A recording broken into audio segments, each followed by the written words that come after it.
Mesdames, Messieurs, bonjour. CI Benelux TV au cœur de l'événement ivoirien. Nous sommes aujourd'hui avec M. Tapé Groubera, qui est président du MORAF, qui est aussi porte-parole de la POIB, entendez par là la plateforme de l'opposition ivoirienne au Benelux. M. Tapé Groubera, bonjour. Bonjour. Quel est le rôle de la POIB, Comme vous l'avez défini, c'est une plateforme de l'opposition ivoirienne du Benelux. En fait, elle rassemble un certain nombre de sensibilités de l'opposition et dont l'objectif est effectivement de jouer son rôle ici en Belgique, au Benelux, c'est-à-dire Belgique, Néerlande, Luxembourg, etc. Et notre rôle, évidemment, c'est de sensibiliser les populations dans les différents pays dont je viens de faire cas, d'un certain nombre de problèmes qui se posent, notamment les questions relatives aux prisonniers politiques, aux réfugiés de guerre, aux exilés politiques. Et surtout, parce que nous, notre objectif, c'est d'arriver à une situation d'une réconciliation vraie. Parce que la guerre qui est survenue, je parle de guerre, contrairement au fait qu'on parle d'une crise post-électorale, pour moi c'est une guerre, et nous sommes convaincus, nous avons les arguments pour. La guerre qui est survenue, elle ne peut pas disparaître comme ça, de manière ex nihilo, sans qu'il y ait effectivement... On y reviendra. Voilà. On reviendra. Je voudrais juste parler d'un sujet. Vous avez hier, samedi 16 janvier, organisé un meeting ici à Bruxelles. Et qu'est-ce que vous pouvez nous dire? Comment s'est passé ce meeting qui s'est déroulé hier ici à Bruxelles, la capitale de l'Europe? Bien, donc le meeting s'est bien passé. C'est bien passé. On a même eu la présence des frères des Marrons, Union, Dignité et Courage. Hein, conduite, il y a une délégation qui a été conduite par le frère Moiselou. Donc ils sont venus. Nous avons, bon, malheureusement, les frères Willy Bla du CRI panafricain, il n'a pas pu lui-même se déplacer, mais il a fait venir des gens. Donc je veux dire que le meeting s'est bien passé. Nous avons eu à échanger avec les personnes qui étaient là. C'est vrai que nous aurions bien souhaité avoir un plus grand nombre. Malheureusement, nous sommes à nos débuts et notre objectif, c'est bien évidemment de sensibiliser. Est-ce que c'était le froid? Parce qu'il faut dire que hier, il faisait très froid à Bruxelles. Est-ce que le froid a joué un rôle aussi? Mais oui, je pense qu'il y avait plusieurs éléments. D'abord, n'oublions pas que depuis le 13 novembre, il y a une situation assez tendue, que ce soit en Belgique ou en France, avec les attentats qui ont eu lieu. Donc, ce qui avait fait que nous avions à l'époque programmé notre rencontre pour le 5 décembre, que nous avons postposé compte tenu du fait que nous ne voulions pas effectivement interférer, puisqu'on était au niveau de la lettre rouge. Et puis le deuxième facteur, c'était un facteur météorologique, question comment on appelle, de la météo, qui a fait qu'effectivement, je pense, n'oubliez pas que souvent nous les Africains, on est assez frileux, donc les gens... Pour en revenir au contenu de ce meeting, il s'agissait de quoi? Ben, dans ce meeting, nous avons, comme on l'a dit, effectivement, un certain nombre de points. D'abord, nous, la question, comme je l'ai dit tout à l'heure, la question des prisonniers politiques. On commence déjà par le président Laurent Gbagbo, qui est un prisonnier politique, le ministre Charles Blé Goudé, qui est un prisonnier politique, qui sont donc à La Haye. Vous parlez de M. Laurent Gbagbo, l'ancien président de la Côte d'Ivoire? Ah oui, mais qu'est-ce qu'il y a l'ancien, ou dans tous les cas, c'est un titre, un ancien roi des maîtres d'une nation, c'est vrai. Voilà. Mais pour nous aussi, nous allons plus loin pour dire que sur le plan, depuis le 28 novembre 2011, c'est le président légalement et légitimement élu. Donc à ce point-là, nous sommes convaincus et nous sommes prêts à discuter. Je pense que c'est un débat qui a été largement mené parce que bon, les avis divergent. Oui, voilà.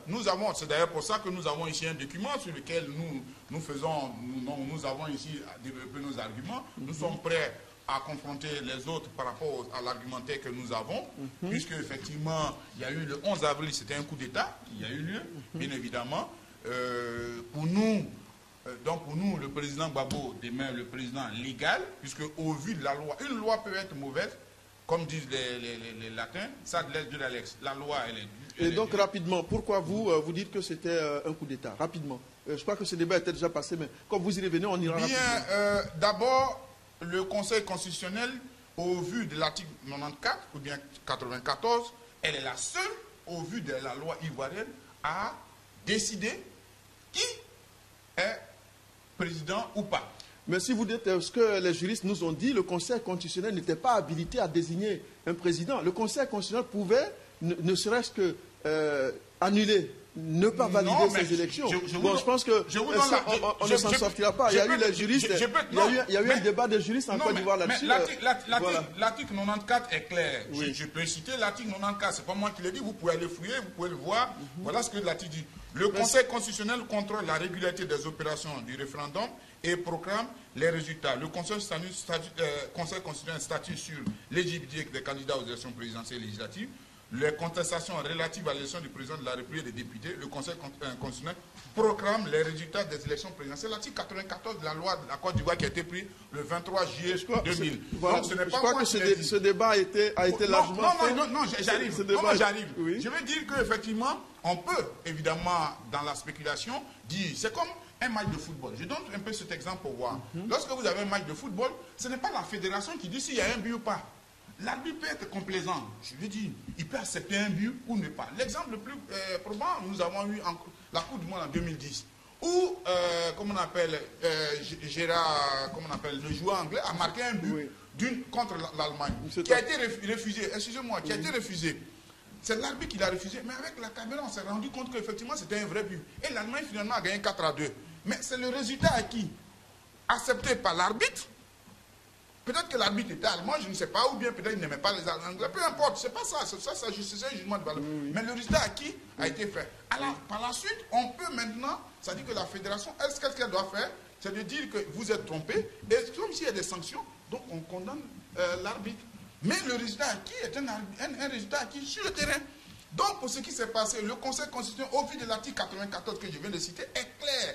Il n'y a pas d'ambiguïté. Monsieur Tapé-Groubera, je pense que c'est un débat, on ne pourra pas s'en sortir. Non, moi je suis prêt. Je dis, je crois que c'est un débat qui a été mené en son temps. Ce débat, maintenant, il demeure. Oui, il demeure, mais si on veut, je crois que pour que la Côte d'Ivoire puisse avancer, il faut chercher aussi... Je crois que votre mission, elle est noble, mais cherchons à faire en sorte que les Ivoiriens, aujourd'hui, puissent s'asseoir autour d'une table, autour de la mère Côte d'Ivoire pour faire avancer les choses. Parce que si on reste à ressasser ces vieux démons-là, je pense qu'on n'avancera pas. Non, ce n'est pas une question de vieux démons. En fait, je pense que, comme on dit, l'arbre ne doit pas occulter la forêt. C'est ça qui est la chose la plus importante. Voilà. Maintenant, je vous pose une question. En fait, vous avez fait un meeting, c'était pour demander la libération de l'ancien président Laurent Gbagbo. Bon, qu'est-ce que vous attendez? Qu'est-ce que vous attendez des autorités belges et des autorités ivoiriennes? Bon, donc je vais continuer avant parce que vous avez posé la question. Donc, pour ce qui concerne le président Gbagbo, donc d'abord, j'ai parlé de la loi ivoirienne. Deuxième élément, la Côte d'Ivoire n'avait jamais ratifié le traité de Rome. Comme aujourd'hui, parce qu'on va me dire, oui, il n'a pas ratifié avec quelque chose de dictature. Mais les États-Unis n'ont pas ratifié le traité de Rome. Et puis, peut-être que vous ne savez peut-être pas, mais je vous donne l'information peut-être en off ou en exclusivité. Aujourd'hui, il y a comment on appelle, une loi qui a été prise par le Congrès américain qui dit que si on envoie un seul Américain à la CPI, les États-Unis ont le droit d'aller le récupérer et de le renvoyer. Donc les États-Unis, qu'on considère comme la plus grande démocratie, n'ont pas ratifié le traité de Rome. Israël non plus. La Chine. Comment on appelle un certain nombre de pays, je pense, la Russie également. Donc la Côte d'Ivoire, au moment où on transférait, on déportait le président Gbagbo à La Haye, la Côte d'Ivoire n'avait pas ratifié. On ne sait pas sur quelle base on envoie le président Gbagbo à La Haye. Et je pense que c'est quand même, il faut qu'on apprenne à respecter que ce soit les lois nationales ou les lois internationales. Parce qu'ici, il y a violation des lois internationales. Nous avons, je voudrais aussi, je voudrais vous faire une remarque. Nous avons reçu aussi des cadres du RHDP qui nous ont dit que si le président Gbagbo a été déporté, cela était dû au fait de son parti, qui ne reconnaissait pas le président qui était élu, le président Alassane Ouattara à l'époque, en 2010, et donc qui ne le reconnaissait pas, qui remettait en cause tout ce que la Côte d'Ivoire faisait, et que cela faisait partie des causes qui ont fait que le président Laurent Gbagbo a été amené à La Haye. Bon, si je prends simplement l'élément que vous avez développé... Un des éléments, je dis qu'il y en a beaucoup, il y en a je ne parle pas d'éléments juridiques ici. Non, j'arrive. Je parle d'éléments de fait donc, ce qui veut dire que si quelqu'un aujourd'hui ne reconnaît pas une élection, alors on doit le déporter à La Haye. Non, je pense que c'est trop facile. Non, non, Donc, je pense qu'il y a voilà. beaucoup d'éléments. Il y a beaucoup d'éléments. Donc, moi, je ne suis pas là pour défendre un parti. Non, non, je suis d'accord. Voilà. Mais moi, je parle avec des faits. Je vous ai parlé de l'article 94 ou bien 94 de la loi ivoirienne. Je vous parle d'un certain nombre d'articles. Je vous pose une question. Est-ce que vous reconnaissez le pouvoir actuel? Que ce soit, c'est pas la reconnaissance ou non à mon niveau, c'est pas ça mon problème.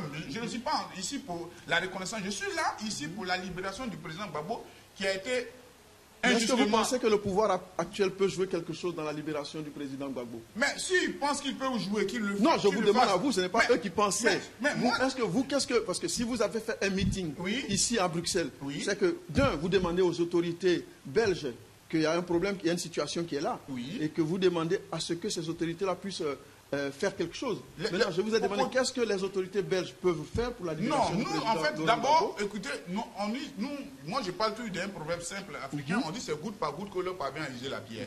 Et nous parlons d'un principe tout simple. Ça veut dire qu'aujourd'hui, vous prenez la grande majorité des Belges, moi je peux dire presque à 99% des Belges, qui ne savent pas ce qui s'est passé en Côte d'Ivoire. Donc il faut qu'ils soient informés. L'autre élément, c'est qu'effectivement, nous sommes fondamentalement, je dis bien, au sein de la POIB, nous sommes fondamentalement des gens légalistes. Nous nous respectons, nous sommes soucieux du respect de la loi. Donc nous, on s'est dit, si la loi n'est plus l'élément qui permet de canaliser, c'est-à-dire de nous diriger dans une société, alors sur quoi nous comptons? Ici, il y a une entorse, il y a une forme d'imposture. Et je pense qu'il faut qu'effectivement nous apprenions à respecter la loi. Et de ce fait, une fois qu'on regarde, alors on dira qu'effectivement le président Gbagbo, logiquement, n'a pas le droit d'être là-bas et qu'il faut qu'on le libère. Voilà. Donc maintenant... Mais qu'est-ce qui peut être fait? Qu'est-ce qui peut être fait? Qu'est-ce que la Côte d'Ivoire peut faire pour la libération de l'ancien président? Mais moi, je ne parle pas de la Côte d'Ivoire. Moi, il faut dire qu'est-ce que la POIB peut faire. Donc c'est ce que la POIB peut faire. Qu'est-ce que la POIB peut faire? C'est ce qu'elle est en train de faire. Ça veut dire c'est de sensibiliser les gens. Parce que l'autre élément qu'on oublie, c'est que la libération du président Gbagbo va amener de facto... Je suis très sûr, va amener de facto ce que j'appelle une vraie réconciliation entre les Ivoiriens. Je ne dis pas que le président Gbagbo qu'il vienne et qu'on donc c'est un préalable qui est posé tant qu'il n'y a pas le président, l'ancien président Laurent Gbagbo n'est pas libéré. Moi je suis qui pour dire, je suis une goutte d'eau chaude dans la mer, donc je ne suis rien pour prétendre ça. Mon problème c'est que je suis un observateur ivoirien comme tout chacun d'entre nous. Et je me rends compte qu'il y a une situation. On a vu lors des dernières élections qui ont eu lieu, bon, on s'est rendu compte qu'il y a une situation qui est pendante et qui est lourde. On se rend compte qu'à l'extérieur de la Côte d'Ivoire, la situation, elle est explosive. Des fois, je côtoie un frère... Vous avez dit lors des élections passées, qu'est-ce qui s'était passé? Les élections... Mais on a vu, les gens ne se sont pas déplacés. On a vu, ces gens ne sont pas déplacés. Oh, on connaît l'engouement des élections. Moi, j'ai commencé à... Il s'est trouvé que le taux d'élection était plus de 50... le taux de participation était... Là-dessus, je vais vous arrêter. Parce que moi, on m'a donné 3 taux de choses. Si vous voulez, j'en peux en parler. Oui, quel est le tel? Voilà.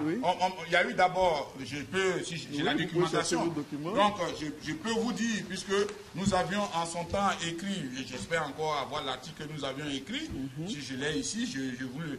Donc, mais c'est une élection qui a été certifiée, reconnue par toute la communauté internationale. Oui, mais écoutez, moi, ça dit que, voilà où, effectivement, vous avez des mots, effectivement, du foutu. La communauté internationale s'oppose à la communauté nationale. Quand je suis en Côte d'Ivoire, la communauté internationale, c'est le Burkina, le Niger, la Russie, la Syrie, le Liban. Voilà. Vous avez un certain nombre de pays, soi-disant, parce que, bon, pas des petits pays, qui ont peut-être l'arme atomique, etc., qui s'arrogent le droit de dire qu'ils sont communauté internationale. Donc, moi, est-ce que le Niger a reconnu que ça s'est bien passé? Est-ce que, d'abord, moi, je suis fondamentalement panafricain.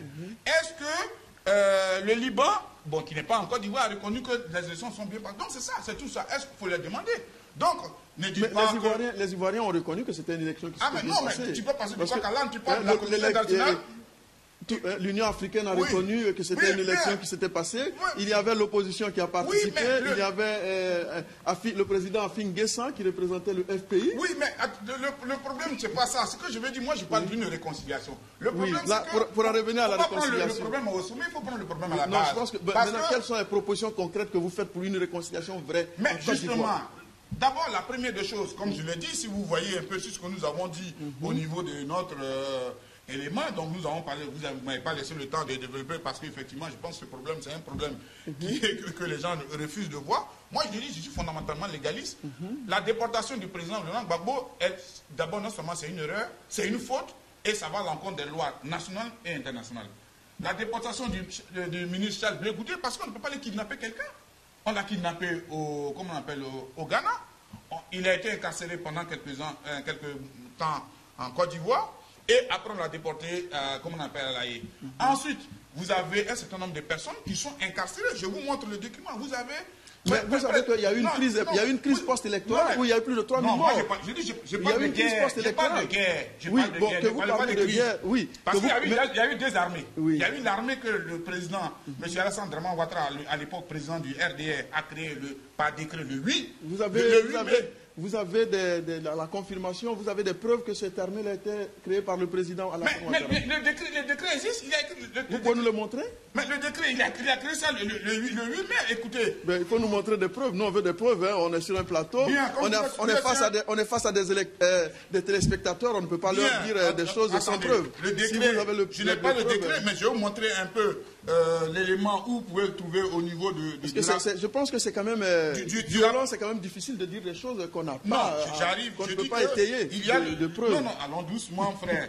Donc, vous avez le rapport. Oui. Donc, vous pouvez noter alors, vous allez chercher donc, le rapport d'Amnesty International du 17 mai 2011. Donc, vous avez... Non, moi, j'essaie de me mettre à la place du téléspectateur qui est en face de nous. Mais justement, je donne la possibilité... Voilà. Donc, vous dites aux téléspectateurs et vous donnez les références. Qui peut prendre donc, le rapport d'Amnesty International du 17 mai. Donc, dans ce rapport-là, vous allez voir à la page 47, on parle effectivement du décret de, comment on appelle, créé par, à l'époque, le candidat M. Alassane Draman Ouattara, président du RDR, qu'il a créé le 8 mai 2011 lorsqu'il était à l'hôtel du Golfe. Et donc, évidemment, tout ce qui s'est passé, parce que donc, ce qui fait que c'est sous sa responsabilité que les exactions, le génocide qui a été commis, par exemple, dans la région de Diokou et aux alentours, la responsabilité lui incombe. Là aussi, je pense que vous n'allez pas me dire qu'effectivement, il n'y a pas eu de génocide. On va vous trouver un contradicteur. Nous ne sommes pas un contradicteur. Nous sommes un journaliste qui vous pose des questions. Mais vous posez une question, laissez-moi répondre. Je pense que c'est ça aussi. Oui, allez-y, on vous laisse le temps. Voilà. Donc, je disais effectivement, donc la question, par exemple, du génocide des Ouè, c'est-à-dire les Ouè, ce sont les Ouébé et les Guéré, qui sont enterrés dans leur fosse commune, parce qu'il y a un certain nombre d'aspects. L'aspect du fait que... Il y a eu combien de morts? Vous parlez de génocide. Et qui en sont les auteurs?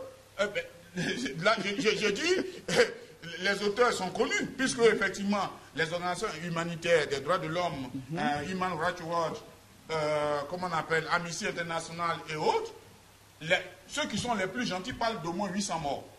Bon, ceux qui sont gentils. Hein? Bon, il y a les fosses communes. Et lors des dernières élections, avant les dernières élections d'ailleurs, le gouvernement avait voulu enlever les gens qui étaient dans les fosses communes pour leur trouver, comment on appelle, un cadre idéal, un cimetière idéal. La question qui s'est posée avec les populations, il y a eu une manifestation. Les gens ont dit, mais il faut d'abord qu'on détermine pourquoi ces personnes sont dans ces fosses communes. Donc je pense que la question du génocide, ce n'est pas une manière de dire qu'on veut tourner le couteau dans la plaie. Il faut d'abord qu'on sache. Puisqu'il y a eu une situation assez dramatique, je fais un parallèle, en Afrique du Sud. Lorsque les gens ont répondu... Il nous reste moins de 7 minutes. Oui, il n'y a pas de problème. On va essayer de recentrer. Donc, laisse-moi finir. Lorsqu'il y a eu le problème en Afrique du Sud, qu'est-ce que les gens ont fait? Il y a eu une réconciliation, une vérité. Les gens sont venus pour dire, effectivement, cela s'est passé. Et en fait, comme on dit dans une des langues en Côte d'Ivoire, avec une taille du sous-moi, ça veut dire ça calme mon cœur. Et puis après, je pleure. Et puis je dis, bon, c'est bon, je laisse, je pardonne. Donc il faut d'abord qu'on ne dise pas, oui, il n'y a pas eu de mort. C'est pas vrai. Il y a des gens aujourd'hui qui sont dans une rancune tenace. Il faut que ces personnes, on arrive à s'asseoir. On est des Ivoiriens. On est, comme disait le président Messé Couturé, la vie d'un individu va de 0 à 100 ans, la vie d'un peuple va de 0 à l'infini. Donc il faut que, deuxième élément, la question du génocide des Ouè soit mise à la table et qu'on en parle. Pas pour incriminer qui que ce soit, et que chacun de nous, la responsabilité qui lui incombe, vienne la dire. Troisième élément, le retour des réfugiés de guerre. Parce qu'il y a les réfugiés de guerre, on oublie. Vous avez aujourd'hui pas moins de... Le document dont je vous parle, nous on a fait notre développement. Vous avez des gens qui sont au Libéria et autres, tout ça, etc. Vous avez des gens qui sont dans les camps. Vous vous souvenez, en 2012, il y a eu les camps de Naïbli. Vous avez donc des guerriers et des Wabais qui sont réfugiés dans leur propre pays. C'est pas normal. Protégés par l'ONU, alors que leurs terres sont occupées. Tout ça, ça crée de la frustration. Et ces gens-là n'ont pas pris part aux élections parce qu'ils n'avaient pas droit. Alors que ce sont des Ivoiriens au même titre que les autres. Donc la question des exilés politiques et même des exilés civils. Donc tout cela, il faut qu'ils reviennent parce que ça va à l'encontre. Il nous reste 5 minutes parce qu'il faut recentrer le débat. Voilà ces différents éléments que nous, sur lesquels nous tablons et que nous disons qu'il faut le faire. Et qui sont, je peux dire, une ligne conductrice pour la réconciliation vraie. Parce que, je le dis en Côte d'Ivoire et je continue de le répéter. La guerre qui a eu lieu, ce n'est pas une guerre de musulmans contre Djoula, ou bien de musulmans contre chrétiens, de nord contre sud, etc. Parce que nous sommes entremêlés. Je donne souvent beaucoup d'exemples. Moi, dans ma famille, Monsieur Tapé Groubera, est-ce que vous avez un appel à lancer? L'appel que je lance... Parce que nous sommes juste à 4 minutes de la fin de cette émission. L'appel que je lance, c'est de dire que, effectivement, que nous trouvons un moment, le temps qui nous est imparti, c'était un temps très précieux, que nous trouvons un moment pour qu'on discute de ces différents points-là et qu'effectivement, on puisse en parler pour pouvoir aller à une réconciliation. Et je pense que la libération du président Gbagbo, c'est pour ça que c'est très important. La libération, ce n'est pas que le président Gbagbo revienne pour prendre la place de X ou Y. Je pense que lui-même, historiquement, il sait qu'effectivement, il faut que la Côte d'Ivoire aille de l'avant. Sa présence va permettre d'éviter qu'on arrive à un autre génocide. Parce qu'il y a des rancœurs, il faut que ces rancœurs-là puissent être tues. L'autre élément, nous avons des gens qui sont détenus depuis 2011 dans les prisons sans jugement. Il faut que ces personnes les libèrent. Parce que vous avez un kiosque, vous avez des journaux, les gens viennent faire comment on appelle, de la lecture, alors on vous accuse de pro-Gbagbo. Écoutez, moi je pense que c'est quand même un faux débat. Et aujourd'hui, en Europe, où nous sommes, ou en Occident, le climat est tendu. Moi j'avais l'habitude de rendre visite à X ou Y, mais avec la situation, compte tenu du fait que j'ai pris position pour Y et que l'autre Y a pris position pour A ou B, etc., on n'arrive plus à se voir. Non, nous sommes des frères, nous avons partagé les mêmes choses, nous avons partagé un certain nombre de valeurs et que ces valeurs soient mises en avant. Les valeurs de pardon. Les valeurs. C'est d'ailleurs pour ça que quand vous prenez par exemple le Sénufo et les dents, ils ont des alliances. La question des alliances, ce sont des choses fondamentales. Donc, ce qui veut dire que vous avez ici deux entités. Ça veut dire que vous avez le grand groupe Krou et le groupe des Mandeng. Vous avez donc des entités. Vous avez la même chose entre les Akans et le groupe Krou.